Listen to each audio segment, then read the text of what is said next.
Welcome to the Leader's Journey podcast. I'm your host, Joel Gunn, and happy to have my co-host, Christina, back with me. Hi, how are you doing? Good. It's been a long day. Yes. Just before the show, you were saying you've heard a lot of people say something recently, and we wanted to unpack that for a few minutes.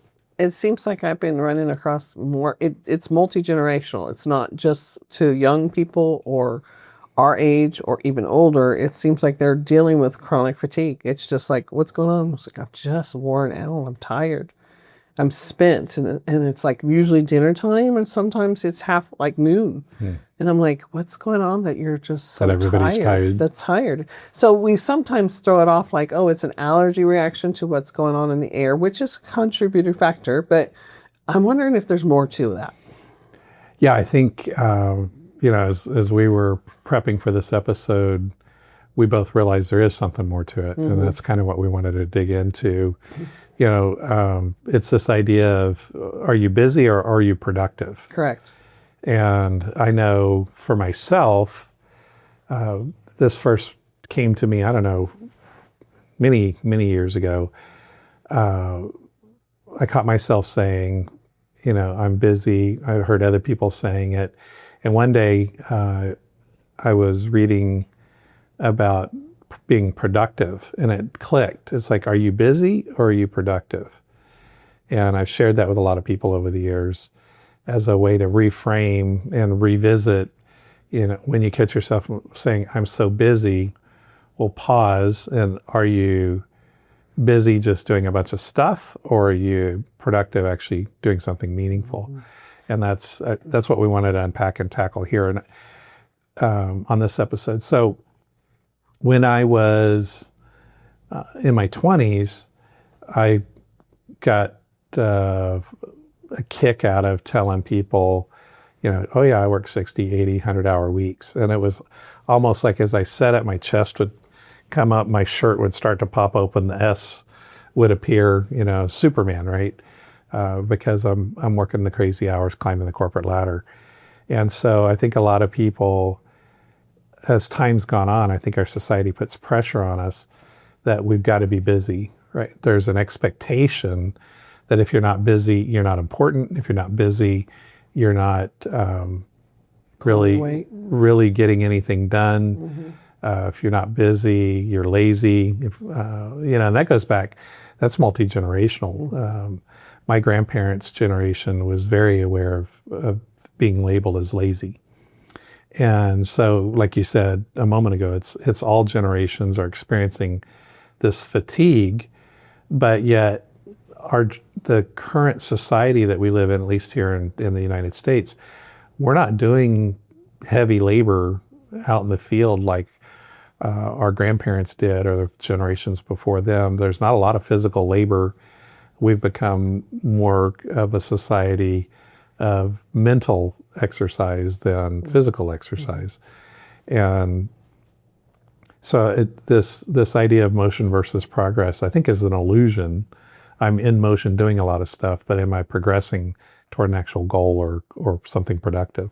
Yeah, I think what has happened also is, as you look back at our grandparents' age time frame, that we didn't have as much technology available. So physical was something. I mean, I was looking at an advertisement recently, and they have robotic AI lawnmowers that are remote control, and so you don't even have to go mow your lawn anymore. Especially like your Roomba. I mean, or your Roomba little vacuum. You don't house. have to sweep your house anymore. You have a little AI robot. And I was surprised.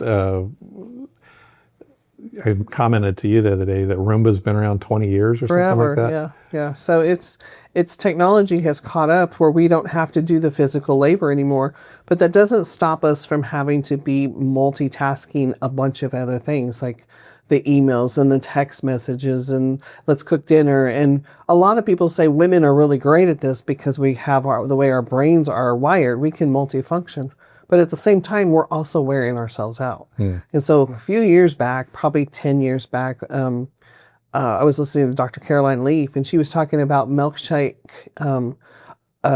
brain, just the way you jump back and forth. Like if you think of a milkshake, I'm going to add some ice, I'm going to add some milk, I'm going to add some chocolate, I'm going to add some flavors, I'm going to add some fruit, you add all this stuff and then we just blend it all together and we call it life. And so it's kind of like that in the sense of multitasking. We're doing a bunch of stuff, but are we doing it well? And I've heard people talk over the years of like, I have all these plates that are spinning and I got to keep them all spinning. And I have to go back to the first one and keep it spinning so it doesn't break, it doesn't roll, you know. And at what time, what cost do we just let those plates break? Because we're wearing ourselves down by jumping back and forth to, I got to answer this text message. Notification comes in. I got to answer these emails. Notification comes in. I've seen CEOs and business owners have tons and tons and tons of unread emails because they just can't get to them. And then I've seen other ones will go read, and I'm like, I freak out myself because I'm like, how did you just do that? You don't know if there was something important. So it's a balancing act to go back and forth and not get caught up in the milkshake whirl of busyness. You know, email's a challenge when that's one of the number one things all the AI tools are selling.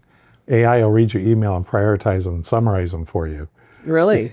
So, Microsoft's offering to do that. Google's offering to do that. And I bet you a lot of business owners are going to tap into that because... Have already. All right. Yeah, but definitely, I think people at every level are going to go, oh, AI can read my email for me and let me... Again, technology is catching up to... Now we don't even have to worry about that. But at the same time, I think it's costing our health.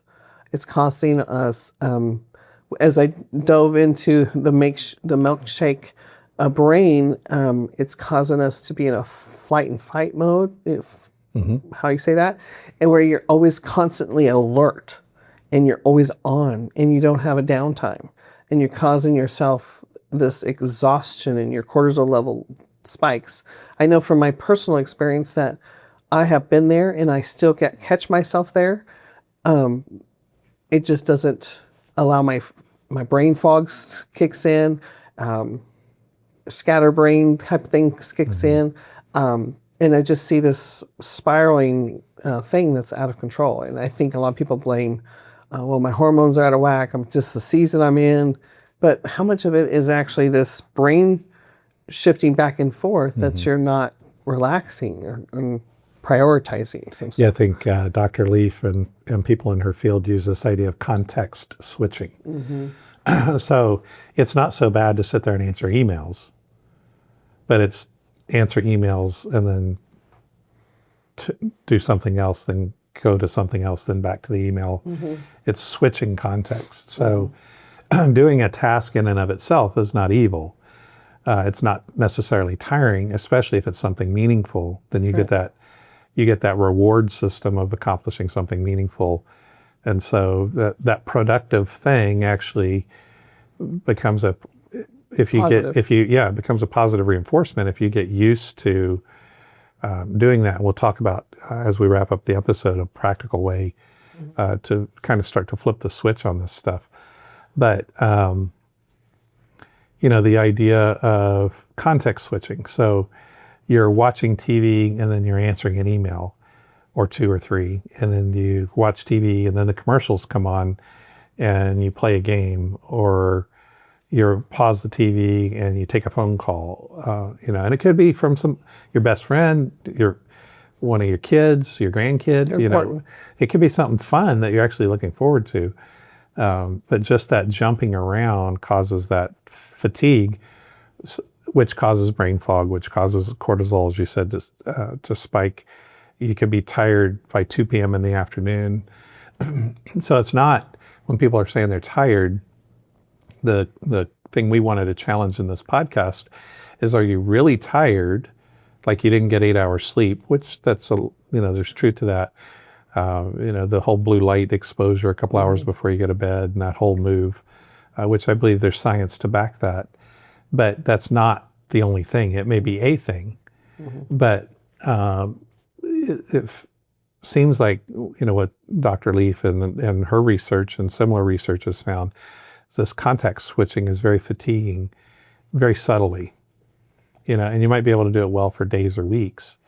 But like back when I used to work those 100-hour weeks, I know for a fact the first 8 hours I was as productive as everybody else, and as efficient. That next 2 hours I was less efficient. That next 2 hours I was less efficient.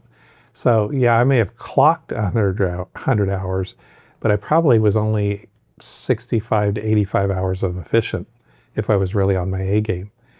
But and the concern on that is, are we reacting to emails or text messages at our lower end of the day fatigue than our A game of prioritizing what is important here and how to respond well? And how many of these other fires are we starting that we'll have to put out later because we didn't take the time to just unplug? the old sleep on it. Yeah, right.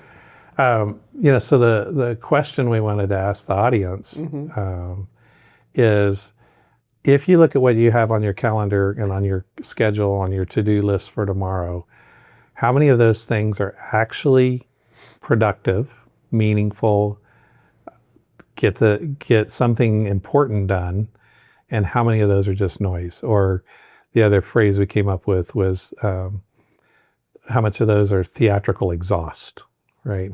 And just, you're doing it, you get the recognition for being busy. Of task, I check that off.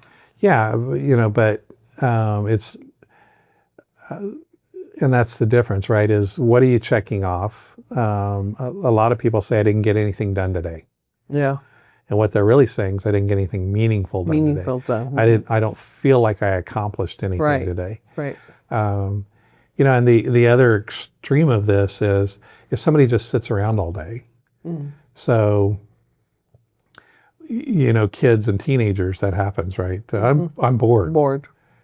Well, what they're saying is I'm not being challenged. I'm not being that mental stimulus. Well, then you go, but they're playing video games, right? But that's become a routine, and so we as humans get bored easily with something, and so we're always looking for external stimuli. But that doesn't just happen to kids and teens. That's with us our whole life. Yeah. If we do the same thing, what if we don't see there's some reward or some value in it? And giving something away is rewarding. Like give our time to a local charity. Go and serve somebody has less than you do. Those kinds of things start to break that cycle. One of the things I remember about Dr. Caroline's milkshake brain type of theory is she's talking about our brain creating ruts. And so we get so used to the milkshake routine that we've created these tiny little ruts. And then we just have to fill those ruts all the time because that's what we're used to.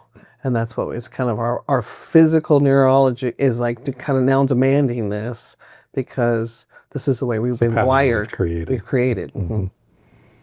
So as we wrap up this episode, what do you do about it? Right. And as I was preparing for it, I thought about it's probably time for a revival of a time management philosophy. It is. Because a lot of people say, I just didn't manage my time well. That's what they want to blame. And there's some hint of truth to that. It's more the multitasking thing. And you see like Windows is built in focus time, and you can click a button in Windows 11 for the next hour, and you set the timer for the next half hour, 20 minutes, whatever. No new emails or no pop-ups or no anything, so you can focus. I have not seen that. But the thing that you've been trying lately that's been showing some fruit for you, and I'll let you unpack that here in a second if you have any specific examples, but is this old time management philosophy that I first was introduced to through Stephen Covey, is set your priorities for tomorrow, late tonight, ideally, or first thing in the morning before you actually start anything. You list everything you got to do tomorrow, and then you assign it A, B, or C. A is you've got to get it done no matter what, and that's usually 1, maybe 3 items at the most. B is other important things. And then C, if you don't get around to it for a week or a month, it's just something that's on the list, right? Right. It'd be a nice to get done. And then you give yourself the grace to say, well, if I never get that C done, I just didn't get it done. Are you okay with that? But I've got to get the A's done. Those are non-negotiables. And the more you do this, the better you get at it.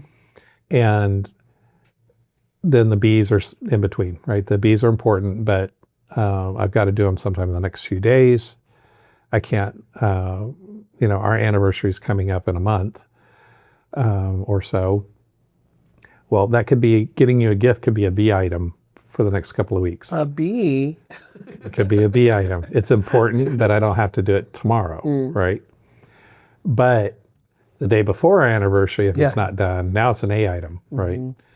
So I just, share that as an example. But you've actually taken on the challenge. You and I didn't even talk about it as a particular challenge. It's just something you realized you needed to try as a tool for yourself.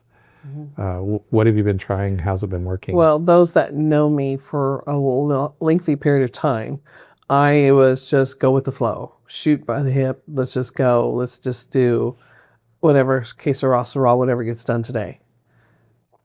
Some things were, you had to manage, but I felt like I was in a whirlwind, and especially when you have younger children.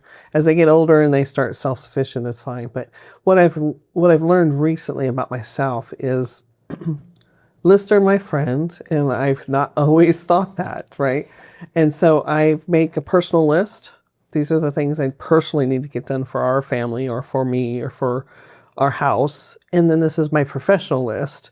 This is the things that are, and I have categorized them anywhere from 1 to 3 to maybe 5. And I kind of prioritize like these emails have to be done today.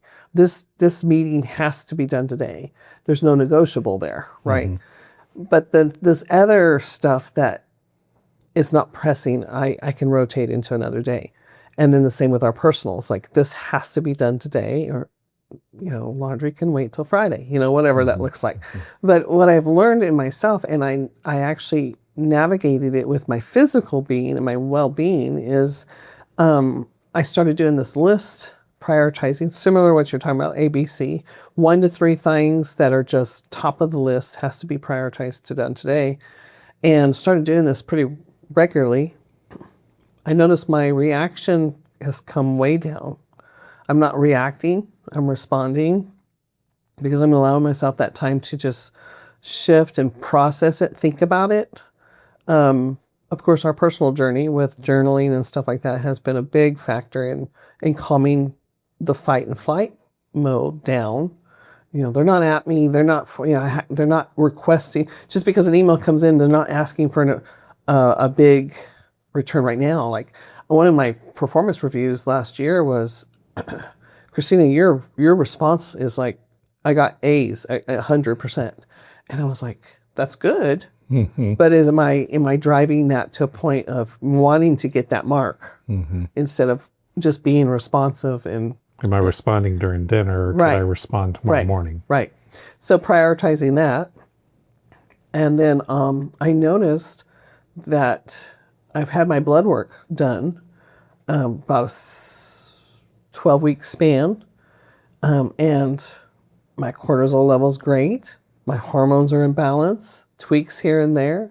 My B12 is off the charts. And so there's this, I correlated it with, I'm calming down and making these lists of priorities. Now, I'm not saying I don't have days. Yeah, sure. And we don't have weeks where we're doing projects that have a deadline. But I've correlated that with my blood work is in order. That means this is working. Keep this pattern up to be healthy.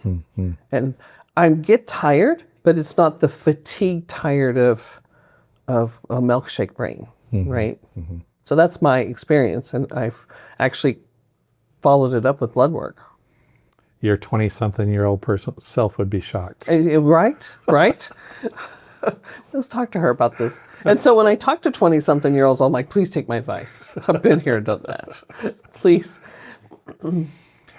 Yeah, so that would be, that'd be the thing we want to leave everybody with is first recognize that there's the science says that this milkshake multitasking that Dr. Leaf talks about is legitimate science-backed.